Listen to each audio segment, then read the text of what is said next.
Tonight on Beyond the Darklands, one of Australia's most vicious serial rapists and murderers. He's a man who has no conscience, no soul. Peter Dupas was just a baby-faced 15-year-old schoolboy when his attacks against women began. He was just so nice, he was polite, he was nice, everybody thought he was lovely. For over 30 years, Dupas wove a web of violence and brutality. He raped, mutilated, and ultimately killed. He was trying with all his might to take my life. Anybody can be a Dr. Jekyll and Mr. Hyde. Anybody. Described as a monster, a creature of pure evil. Tonight, clinical psychologist Dr. Leah Jaritano tells how Peter Dupas came from beyond the Darklands. Peter Dupas is a living, breathing nightmare, a serial sexual sadist, a lust murderer. He rapes and mutilates women, and he can't be cured. A man like Peter Dupas kills simply because murder sexually arouses him, and the amount of sexual fulfillment he gets depends upon the amount of torture he inflicts. Come with me now into the mind of a true psychopath.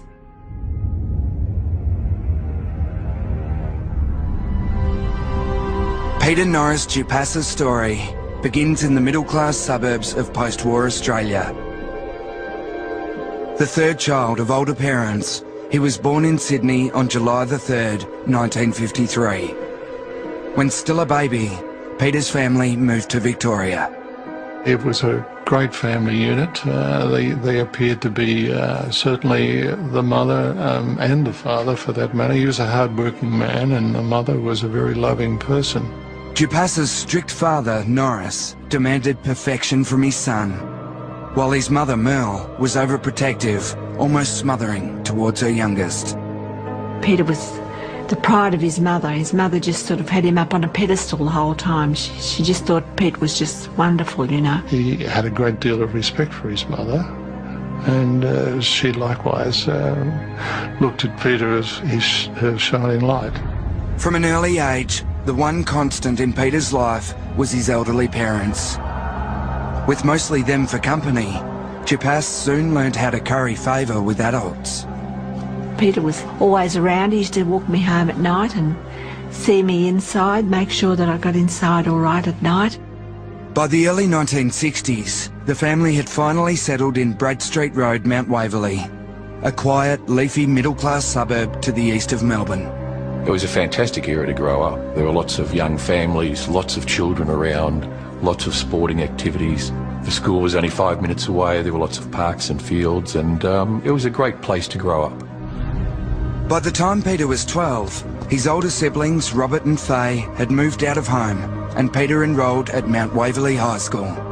He was a slow learner, repeating his first year. Nobody ever paid any attention to him. And if he was absent or away or in the playground, you just never knew he existed. You know, he was just sitting in the room. He was very introverted and quiet, and we just never really took any notice of him. Dupas's schoolmates considered him strange and unfriendly. I feel that Peter was a very unhappy person.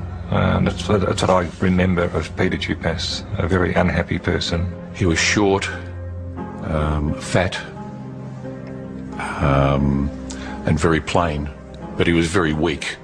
And when I say weak, I mean physically weak and mentally weak.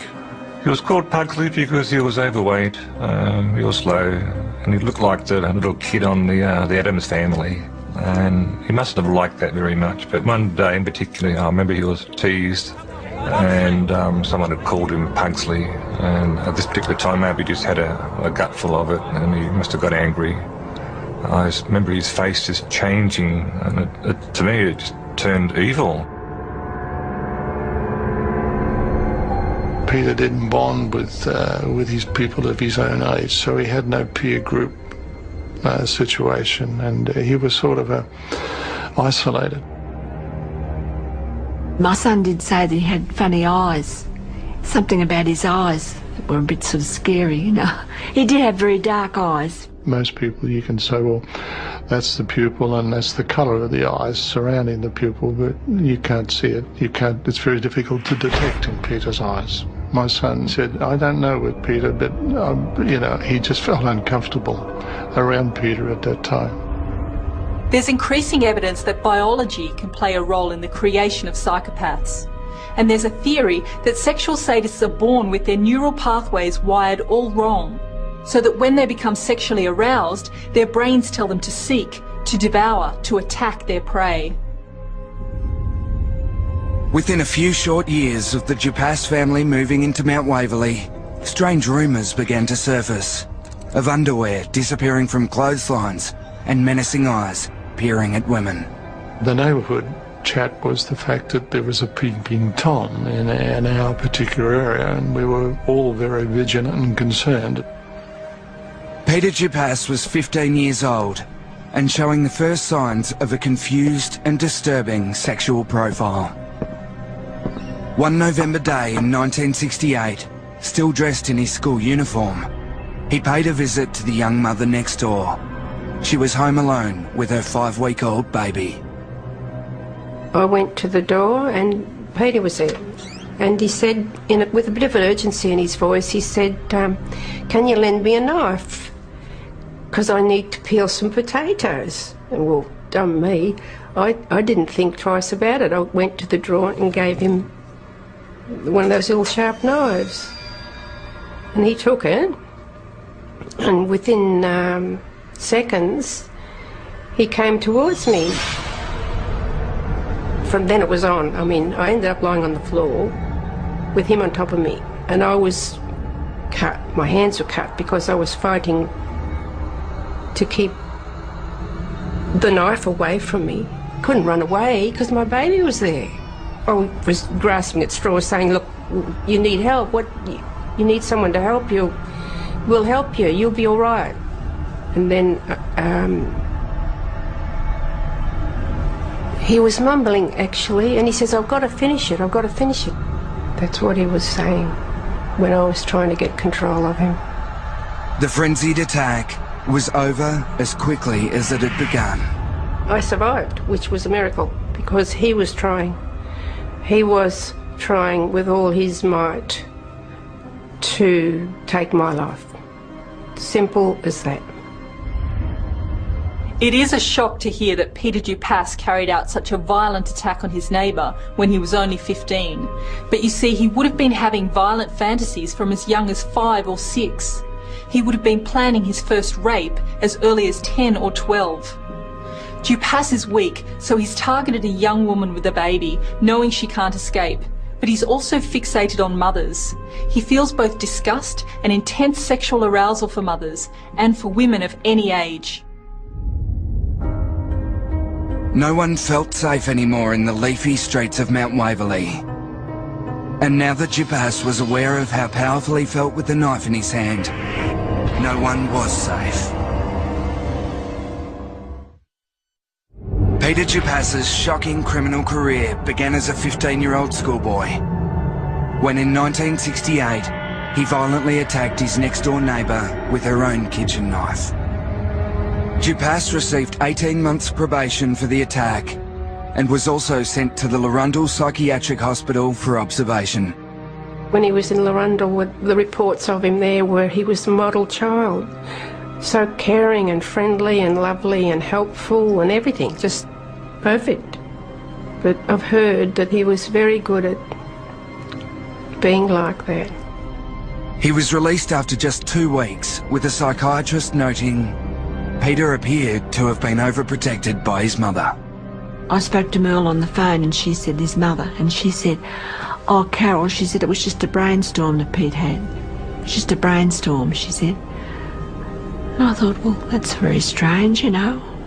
Yeah, it was unbelievable that he was back home so quickly. And I said to the police, why is this so? I mean, how do we know what he's going to do next? And they said, we don't know. No one could know what Dupas would do next, because his appetite to rape or kill would overcome him at any time. When his mother denies the seriousness of this attack, we have to wonder what else she might have missed in her son's upbringing. Failing to intervene when a child like Dupas exhibits bizarre or violent behaviour just reinforces that behaviour. The child sees it as normal, but no one else does. He's rejected, and that sends him back into his fantasy world where he feels powerful. And that's where he'll shape his next act of violence. Peter Dupas was evolving into a strange and violent predator, a psychopath, and the peaceful community of Mount Waverley could never be quite the same again. I think that just everybody was aware and very cautious. It was a real shock to us, you know, a terrible shock, as it was to everybody, I think. We moved out within weeks. We pretty quickly realised that there was no way we could stay there. Well, it was just not an option. Dupas managed to hide his true self. His family threw a protective shroud over the disturbed teenager. His older brother Bob always looked out for him. And when he was 17, he left school and went to work with Bob as an apprentice fitter and turner at the local factory. The impression that we got with Peter was that he was a good young kid. He was a very helpful young man. He had a baby face. People used to like him and mother him a little bit, if you like, the older women at the plant.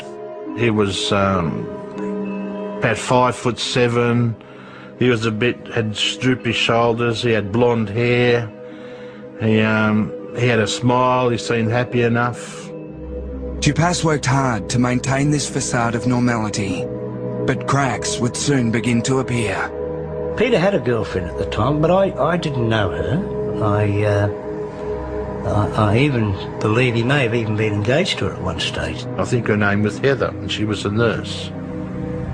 When we had our Christmas dance, I think the first year that he was there, he walked in and his girlfriend had a couple of black eyes, and I didn't say nothing to him at the time, but the following Monday, he says, "Oh, Pete, you know, you shouldn't really hit your girlfriend."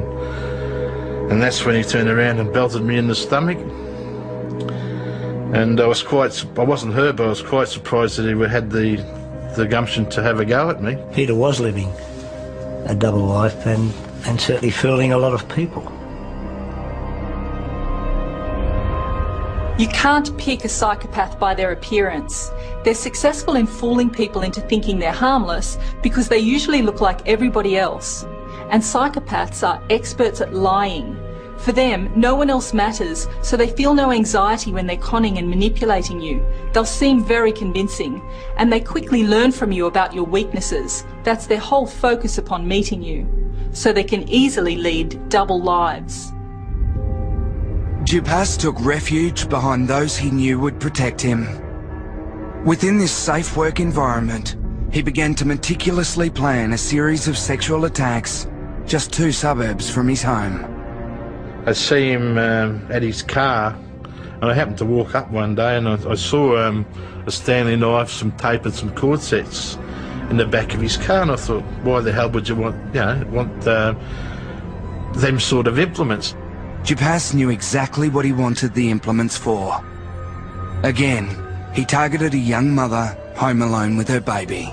He went to the door and knocked on the door and said that his car had broken down. He said, you know, could I use the phone? And then he said to this particular woman, oh, listen, if you've got a screwdriver, I should be able to fix it myself. And of course, while she went and got the screwdriver, he made entry into the house. And as she came back, he grabbed her around the throat and committed the offence.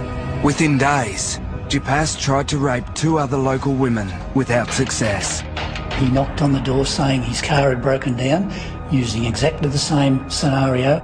By now, his car had been identified, but even so, his family still refused to face the truth. We went around to Peter Dupas's house in Mount Waverley, and we knocked on the door, and of course we were greeted by his father. My recollection is that he went right out of his tree. He started ranting and raving at us, saying my son would do no wrong, and you know, he was terribly resistant to the fact that we were even there, let alone wanting to have us in any way, shape or form talk to his son. And then they arrested Peter. And that's when it all sort of, gee, nobody could believe it. And we're all shocked. You know, we're flabbergasted. We didn't really think that he was capable of doing that. It's now clear Dupas will never stop. He attacks 3 times in his own neighbourhood, increasing the risk he'll be caught. Although he was capable of carefully planning an assault, he would also pounce unexpectedly when the opportunity arose. But this could also indicate Dupas's low intelligence. Serial offenders with higher IQs tend to attack further from home to avoid detection. He struck me as being a real baby-faced, pudgy little boy, if you like, and he virtually said nothing. He had his head hung, and I guess the most unusual thing to me was, and I would never forget his eyes, the way he looked. He was like a vacant stare at you when he looked at you, and those eyes to me were something I'd never encountered before. I got the feeling many times over during the interview that, okay, this guy is going to, looks as though he's going to admit something to us. And then it's as though something came over him and he just straightened himself up and just would say, I wasn't there, I deny everything.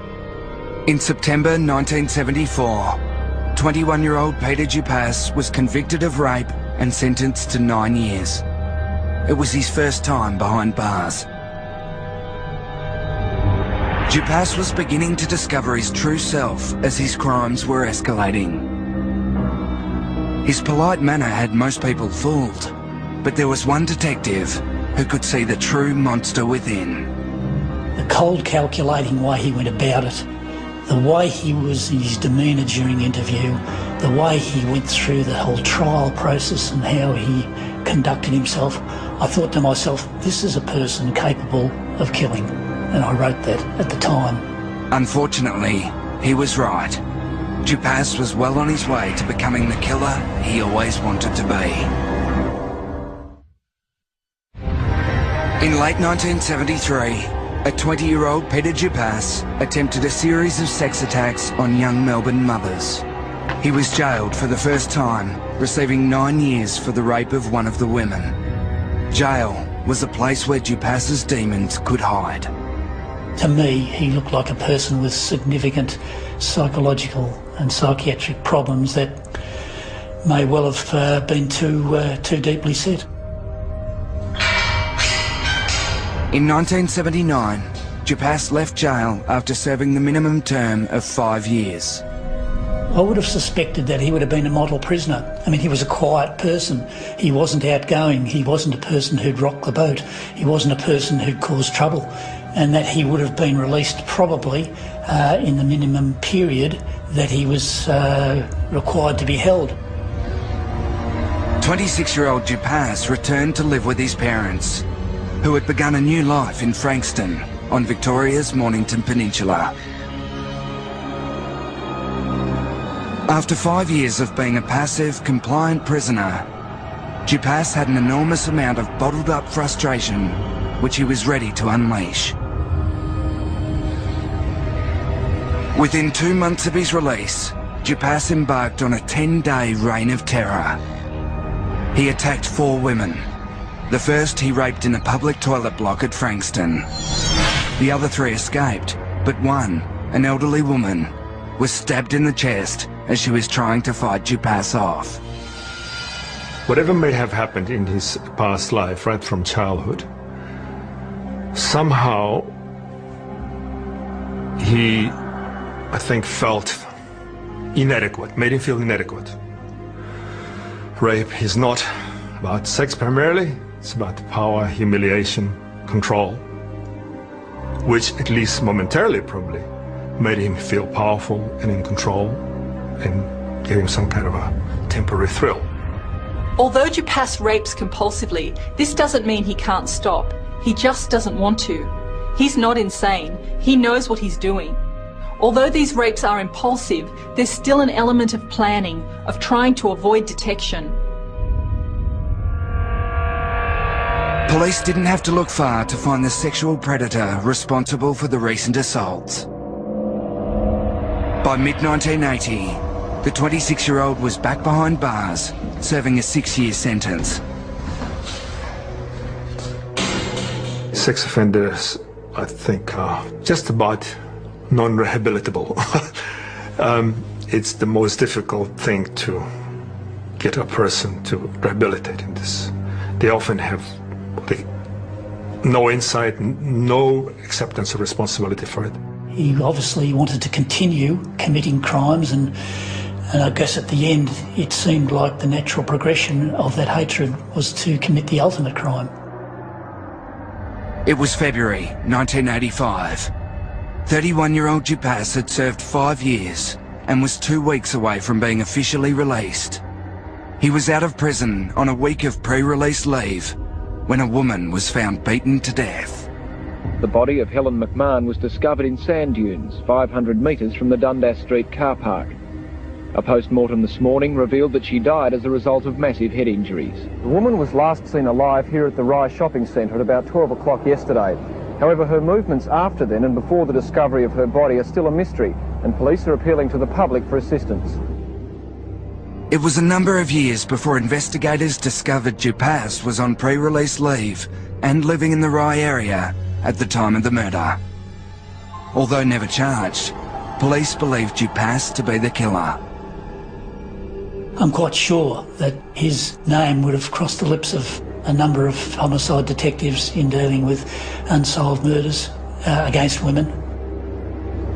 Just 4 days after his official release in early 1985, Dupas headed straight to a beach near the scene of Helen McMahon's murder. There, he stalked, then raped a 21-year-old woman. He was back behind bars just before his 32nd birthday, having been convicted of rape for the 3rd time. You have to understand that the system over the years has really tried to help Peter. There were any number of professionals, psychiatrists, psychologists, psychotherapists. He was part of a sex offenders group in Pentridge. And he would exasperate their psychotherapist, where he would pretend to be interested, only to later to find out that he was just pretending, literally just doing that. Psychopaths are evasive and cunning. They're experts at telling therapists what they think they want to hear and of twisting what they learn in therapy to further their own ends. People like Dupas would simply use therapy to work out how to fake better and learn what might hurt someone else the most. It's rare for his mask to slip. The monster within is reserved only for those at the other end of his knife.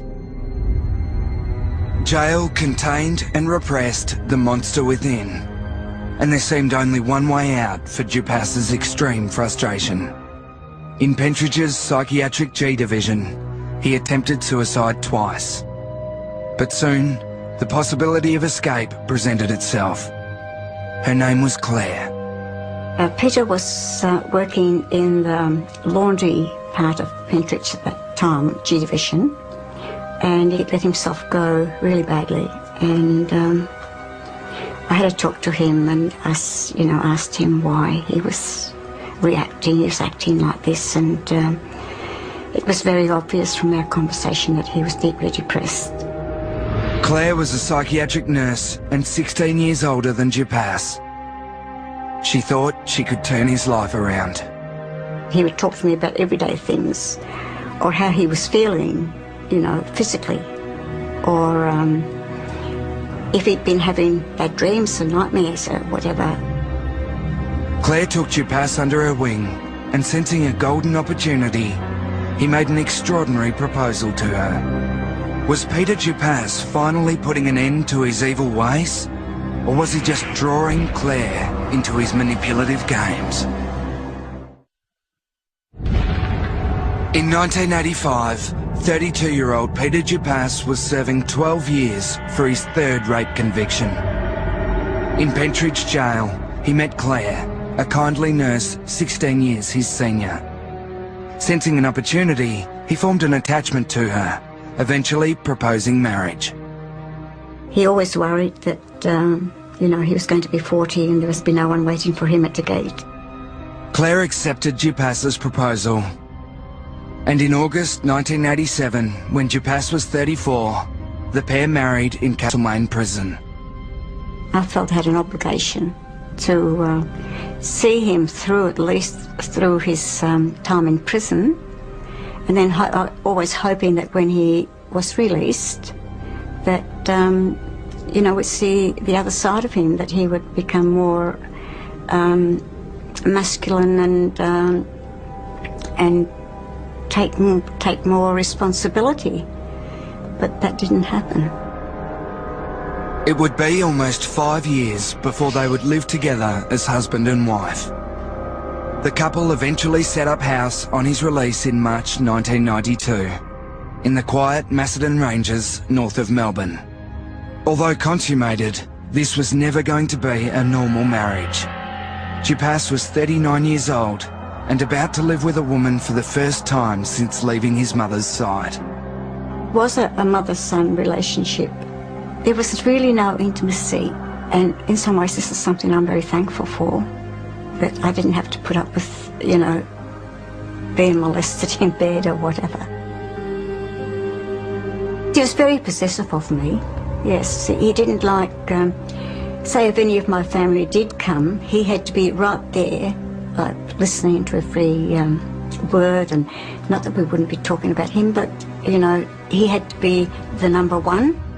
After 20 months of living together, Claire believed her husband was reformed. She wasn't even suspicious when a woman was stabbed to death in nearby Sunbury.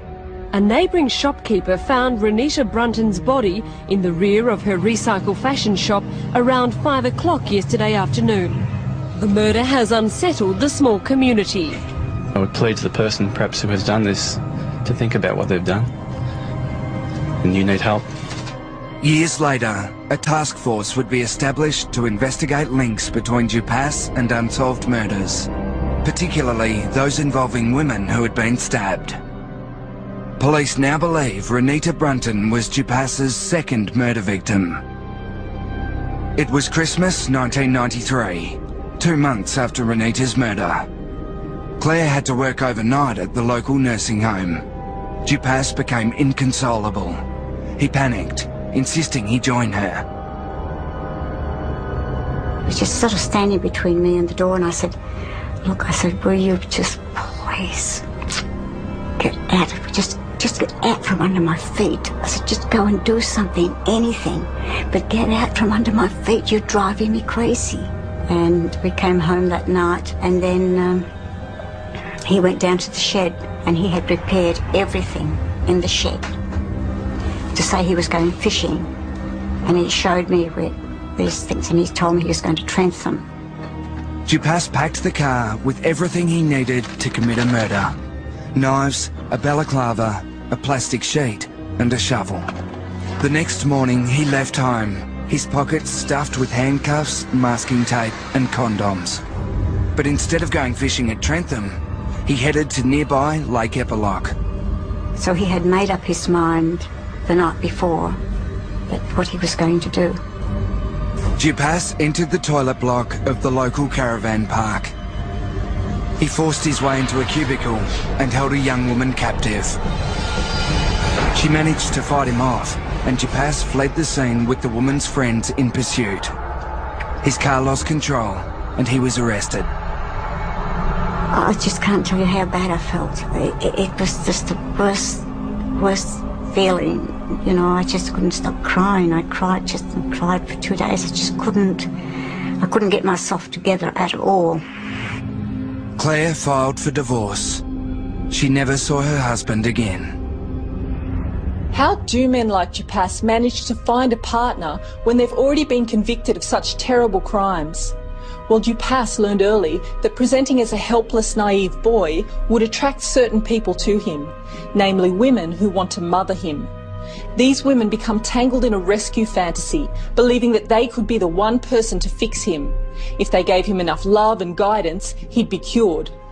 Fortunately for Claire, this was not a fatal mistake, as it has been for others who've married serial killers. Despite his history and all the evidence, Dupass was only charged with false imprisonment for the Lake Eppalock attack. He was sentenced to just 3 years and 9 months. Dupass was now 41 years old. He had been in jail for 17 of his last 20 years. Having gotten away with murder twice, he would soon be looking for his next victim. By September 1996, 43-year-old Peter Dupass had finished his 4th jail sentence. He'd spent 20 years in jail for sexual offences.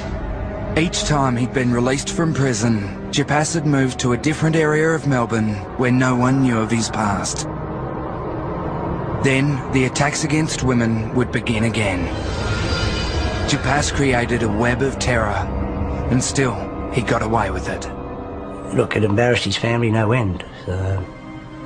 You know, the parents actually moved interstate, and his father basically died before his time. No doubt the stress of the whole thing. Within a few months, he was living in Melbourne's northern suburbs. He found work in a Salvation Army joinery workshop for former prisoners.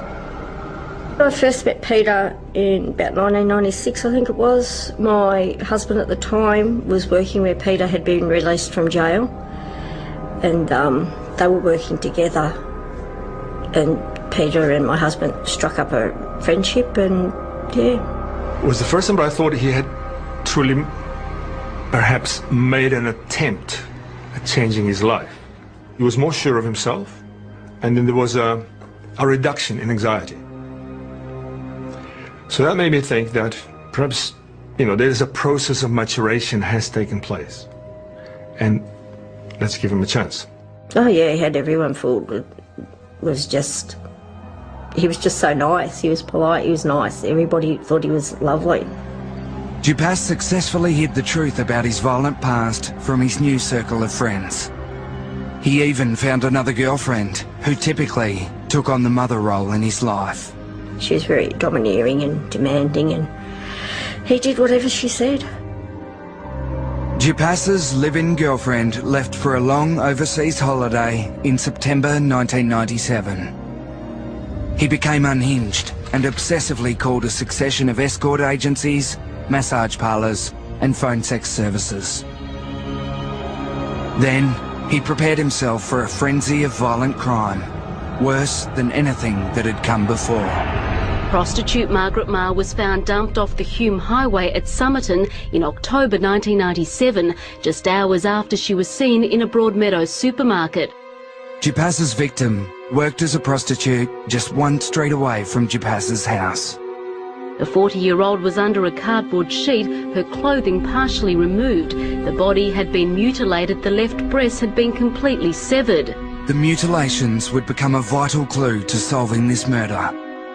Police began piecing together a pattern of attack, helping them identify characteristics of the vicious killer. Killers like Dupass leave their psychological fingerprints at the scene. This is their signature behaviour, something a killer does to satisfy his emotional needs. For Dupass, this was the slashing of the victim's breasts and thighs, whether they were alive or dead. Peter Dupass was still on the hunt. For several weeks, he'd been stalking women in Melbourne's vast Fawkner Cemetery, in an area near his grandfather's grave.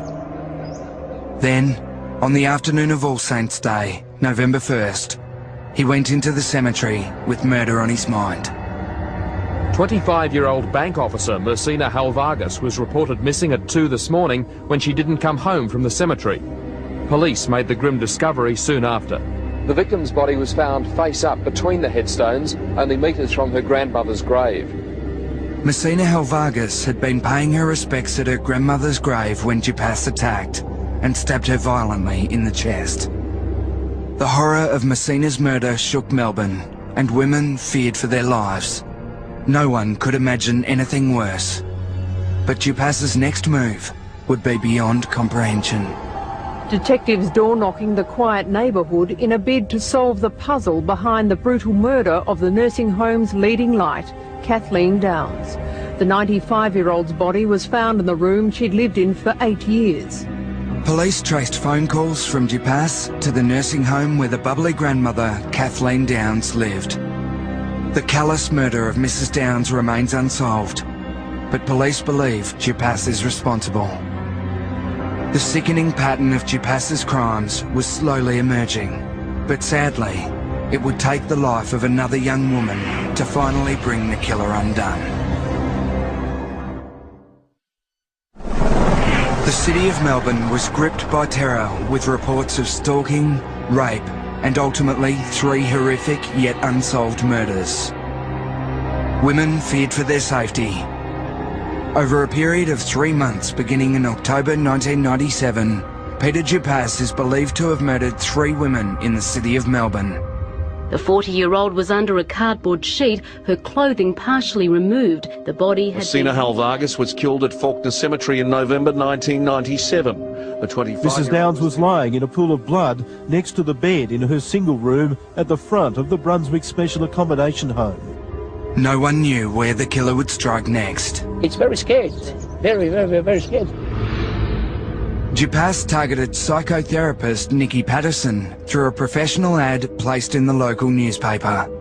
He booked a session with her for the Monday morning of April the 19th, 1999. Nikki was just a lovely, fun-loving, very intelligent child. She was very passionate and compassionate. I believe Dupas was probably Nikki's first client from the advertisement, and she had never met him before. He wasn't known to her. She'd had probably a couple of phone conversations. He'd rung her house probably 16 times, and it was more stalking to ascertain whether she was home alone, when she was home, and when it was safe for him to have an appointment with her, because he only had one idea in his head. That day, Dupas left home at 8 in the morning. He arrived at Nikki's and she ushered him into the front room, leaving her dog Bella outside. Dupas was scared of dogs, and this would prove a fateful move. Nikki was professional. She would never have the dog in the house, of course, when she was seeing a client. When she returned with 2 cups of coffee, Dupas attacked her. He stabbed her in the chest and back 27 times. Then he cut off her breasts. He used a false name and he used a false number. Those details were in a diary of Nikki's, and Dupas, even though he did go through the house, he missed them. So he did his best to disguise the crime, but not enough. On the Thursday night, it was 3 days after Nikki was found, the detective rang me and said, we have made an arrest. The name is Peter Dupas. He has a history, he's a serial rapist. And then he rang back 6 hours later to say that he'd been charged. Nicole Patterson's calculated murder shows the depth of Dupas's inner fury. He stabbed her 27 times. Such a frenzied attack is known as overkill, creating far more injuries than are needed to cause death. Overkill is the result of cumulative rage, extreme anger and frustration that Dupas kept hidden until he had his victims alone and helpless. Pain and loss showed on the faces of those who were there to remember their friend Nikki Patterson, who'd been taken away from them so suddenly. The dog that she owned when she died went to her funeral. Bella was her baby, and I recall, whenever I was over there. When Nikki's name was mentioned, Bella would bark, and when they took Nikki away, Bella howled.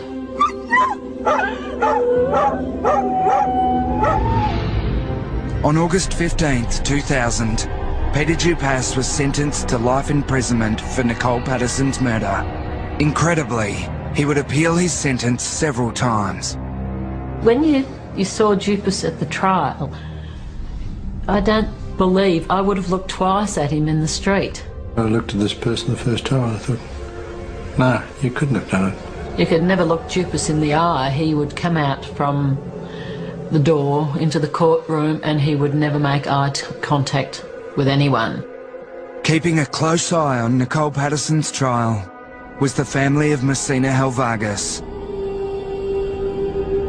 Messina's parents had long suspected that Dupas had killed their daughter.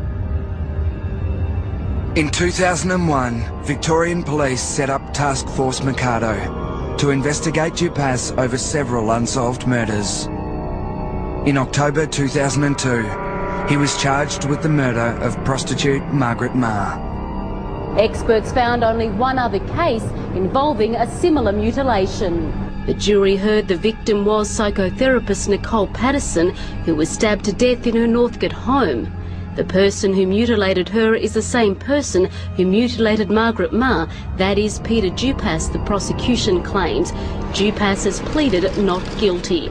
On August 11th, 2004, Peter Dupas was sentenced to a second life term for the murder of Margaret Marr. Meanwhile, the family of Messina Helvargas still waited for justice. I don't think he has the capacity to fully own up to such a crime, because to really take full responsibility for it, you have to conclude to yourself, it's your monster. This man, who never confessed his shocking crimes to police, was to do so to an unlikely character he met in prison, a fellow inmate and disbarred lawyer. Andrew Fraser says Peter Dupas confessed numerous times to killing Messina Helvargas at Faulkner Cemetery 10 years ago. Andrew Fraser's testimony sealed the killer's fate. The public outrage over the murder of Messina Helvargas was intense. In an unusual move, the judge allowed a camera into his courtroom when he sentenced Dupas in August 2007. For the murder of Messina Helvargas, I sentence you to life imprisonment. I refuse to set any minimum term. Life means life. Remove the prisoner. A 10-year crusade by a grieving family vindicated in one word, guilty. I always believe that I'll come to these. Peter Dupas will never get out of jail. He's been convicted of 3 murders, but police believe he's committed at least 6. I don't believe there was ever a chance of rehabilitation for Peter Dupas. I believe he was born the way he is, as a psychopath. It's very unfortunate to say that a person doesn't or shouldn't deserve to be on this earth, but I guess he'd be one that I'd have to say would fit that category. The case of Peter Dupas raises many important and frightening questions. Firstly, can a child be born evil? I don't believe so, but there is evidence that children can be born with a reduced ability to empathise with others and increased capacity for violence. So when we identify those characteristics in a child, what can be done? Well, therapy with young children who are showing signs of disturbed behaviour is critical, because if these problems aren't addressed early, there's little we can do. There's virtually no evidence at the present time that we can cure an adult psychopath. And in the case of Peter Dupas, there's one question we can answer. If we let him out, will he kill again? The answer is yes.